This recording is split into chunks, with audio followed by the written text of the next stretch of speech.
네, 시간 멈춰 주시고요. 이시원 증인 이쪽으로 좀 나와주세요.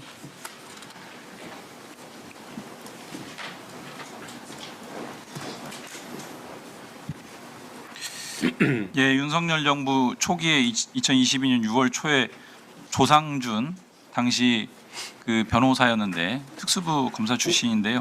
국정원 기조실장으로 임명됩니다. 임명 사실 관련해서 증인께서 조상준 씨에게 통보했습니까? 제가 통보한 바 없습니다. 그 국정원 기조실장 임명과 관련해서 둘이 소통한 적 한 번도 없습니까? 검증을 사실 시간이 오래돼서 검증을 받았을 텐데 네. 제가 했는지 아니면 인수위팀에서 했는지도 잘 기억이 나지 않습니다. 그 당시에 윤석열 대통령으로부터 검증 필요하다, 검증해라 뭐 이런 지시 받았습니까?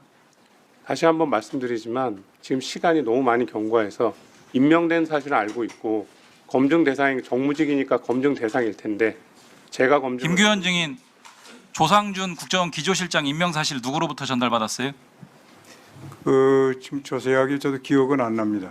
기억 나는데 안 난다라고 하는 것도 위증입니다. 아니 뭐 그런 건 아닙니다. 지금까지는 굉장히 자세하게 증언하시더니 왜 갑자기 기억들이 안 그 당시 나신다고 해요? 제가 이제 취임한 지 얼마 안 되고 그래가지고 굉장히 경황이 없은 취임해서 정확하게 핵심 보직에 대한 임명 과정인데 기억이 안 나요? 정확하게 어떤 식으로 임명이 됐는지 그 절차는 제가 지금 기억이 잘 안. 국정원 기조실장인데 국정원장으로서 이 기조실장 임명에 대해서 어떻게 임명됐는지 모르신다. 그 기조실장 인사를 최혁 검사 감찰 심의관으로 임명된 건 아시죠?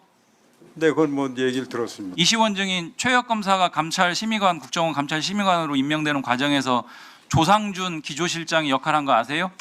정확한 그 과정은 알지 못합니다. 정확한 거 아니면은 대략이라도 최혁- 아시는 거 있으세요? 최혁 검사가 파견 간다는 정도는 알고 있었습니다. 조상준 기조실장의 역할에 대해서 대략이라도 아시는 거 있으세요? 모릅니다. 김규현 증인 아세요? 조상준 실장이 와서 기조실장으로서 일한 거는 뭐 그 당시 아니 최혁 검사의 감찰 심의관 임명과 관련해서 조상준 실장의 역할이 그런 그 인사 내막에 대해서는 제가 들은 기억이 없습니다. 조상준 실장과 최혁 그 감찰 심의관이 이렇게 윤석열 정부 출범 직후에 국정원으로 이렇게 임명이 됩니다. 와서 서해 피격 사건 담당하는 주된 역할을 맡고 왔다. 그렇게 알고 계세요? 그 제가 기억하기로는 최혁 검사가 6월 중순에 그 국정원으로 파견이 됐고 조상준 실장, 최혁 검사 서해 피격 사건 역할을 하러 왔다. 이 내용 아시냐고요? 그거는 제가 들은 바 아세요, 모르세요? 그 들은 바가 없습니다. 사역 피어 이시원 증인은요? 저도 알지 못합니다. 모르세요. 조상준 기조실장이 당시 22년 10월 달 국정감사 직전에 사의 표명합니다. 이시원 증인한테 사의 통보했죠? 면직 통보? 사퇴하겠다. 제가 확인했습니다. 이시원 증인이 거꾸로 김규현 국정원장한테 조상준 기조실장 사의 통보했습니다라고 전달했죠? 제가 그때 원장께 전달하였는지는 제가 시간이 오래돼서 기억이 나지 않고 제가 사의 통보 접수 사실은 기억나는데 전달한 사실은 기억 안 난다는 게 말이 됩니까? 네, 명백한 위증이에요. 뭐 그 위증에 대한 판단은 위원님께서 해주실 것으로 알고 제가 김규현 원장, 말씀드리면 김규현 증인 사의 통보 이시원 증인한테 통보 받았죠? 아니 저는 뭐 누구한테 통보받았는지 모르겠습니다. 그날 사직서를 냈다는 얘기는 들은 기억은 납니다. 누구한테 들었어요? 그 누구한테 들었는지 제가 기억을 잘 못하겠습니다. 조상준 실장한테 직접 사의 통보 받은 적은 없잖아요. 조상준 씨가 저한테 직접 하진 않았습니다.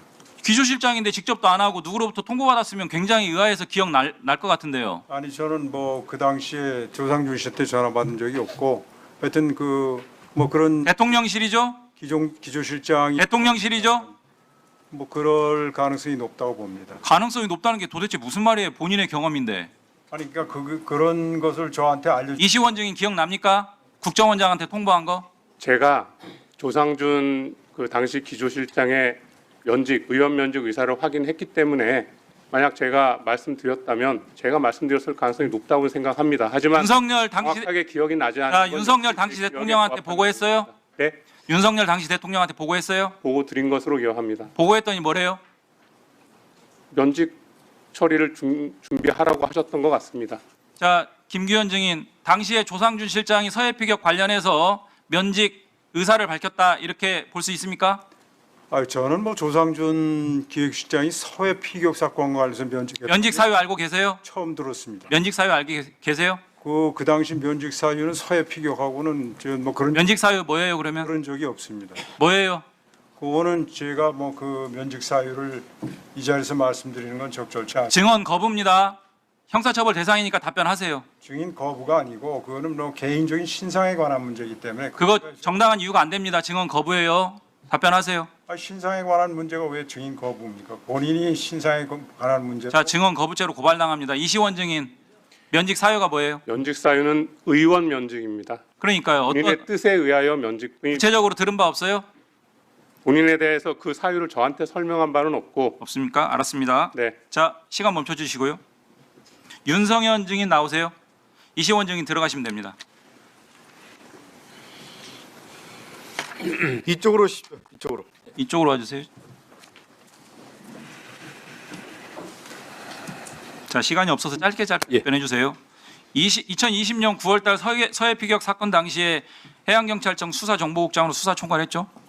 예, 그렇습니다. 그해 9월 29일 날 중간 수사 결과도 발표했습니다. 예. 월북으로 판단된다라는 취지였죠. 예. 당시 월북의 판단 근거는 충분히 있었다라고 자신하시는 거고요. 예, 마찬가지입니다. 예. 현재 법원 1심 판결도 그와 같은 맥락입니다. 알고 계세요? 예, 자세히 읽어봤습니다. 번복 입장, 소위 2022년에 6월 16일 날 번복 입장 발표를 해경에서 합니다. 예. 인천 해경 서장 박상춘이 당시 해경 서장으로서 발표를 합니다. 알고 예. 계시죠? 예. 박상춘 당시 해경 서장과 통화한 내용 알고 있으시죠? 예, 작년 국정감사에서 제가 진술했습니다. 본청에서 인천 해경서에 발표를 하라고 한다. 새로운 증거는 없다. 청장 지시를 거역할 수 없다. 이런 취지의 예. 내용을 당시 번복 입장 발표한 박상춘 인천 해경서장으로부터 들었다는 거죠. 통화를 했었습니다. 또 추가적으로 들은 사실 있으면 말씀해 주세요. 제가 그 통화했던 내용은 6월 16일 번복 하루 전인 6월 15일. 자, 잠시만요. 마지막에 한번 예, 얘기해 6월 주시고요. 15일 그대로 서서 잠깐만요. 예. 시간 멈춰 주시고 정봉원 증인 앞으로 나와 주세요.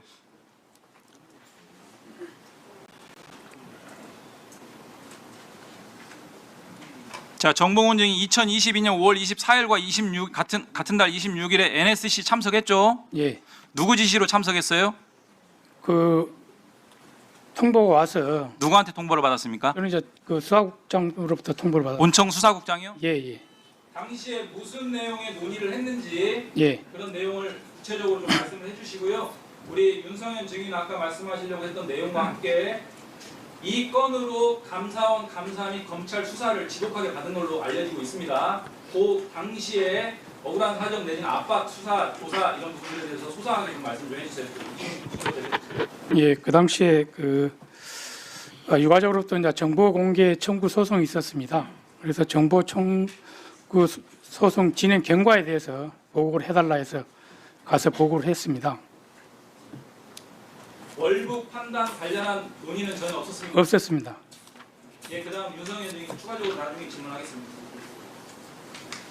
예, 이 큰 사건에서 제가 고초를 겪은 것은 너무 작은 일이기 때문에 한 번도 이렇게 공개된 자리에서 얘기한 적은 없습니다만 짧게 말씀드리면 제가 이제 그 당시에 그 계급 정년이 3년 정도 남은 상태였는데 2022년 6월 16일 날 번복 이후에 감사원에서 불러가지고 한번 갔었는데 자신들이 원하는 답변이 나오지 않자 즉 청와대 하명 수사였다라는 것에 대해서 제가 진술을 그런 사실이 없다라고 얘기하니까 바로 2, 3일 후에 제가 이제 부산 남해지방해양경찰청장이었는데 바로 그 직위를 박탈하고 이제 그때부터 2022년 7월 7일부터 제가 퇴직할 때까지 이제 만 36개월간 대기 발령, 그다음에 직위 해제, 중징계 이것을 계속 거듭했고 그다음에 이제 경찰청 이제 수사, 그다음에 감사원 특별조사국에 6번 하면서 이제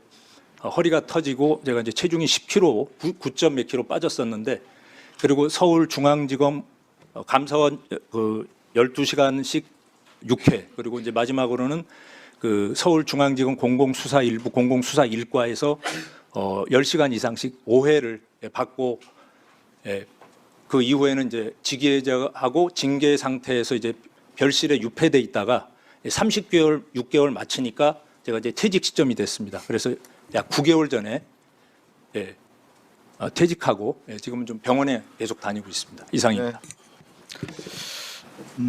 수사 방향에 맞지 않는 진술을 했다고 많은 고초를 겪었군요.